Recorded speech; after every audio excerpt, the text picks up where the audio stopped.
आज की नमाज के लिए हमने लोकल पुलिस के साथ साथ ही हेडक्वार्टर से पुलिस बंदोबस्त दिया था। साथ ही एसआरपी के भी जवान दिए गए थे और सभी सीनियर ऑफिसर ने भी यहाँ भिवंडी में विजिट किया है। और आज का नमाज बंदोबस्त पूरी अमन के साथ संपन्न हुआ है।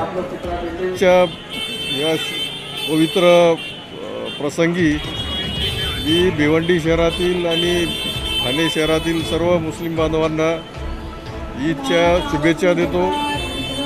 बहुत बहुत ईद मुबारक। थँक्यू। रमजान ईदच्या बंदोबस्ताच्या अनुषंगाने आमच्या इकडून स्थानिक पोलीसचे अधिकारी कर्मचारी, त्यानंतर हेडक्वार्टरचे अधिकारी कर्मचारी आणि SRPचा बंदोबस्त नेमण्यात आलेला होता। त्यात मी आज स्वतः इकडे भिवंडीत आहे।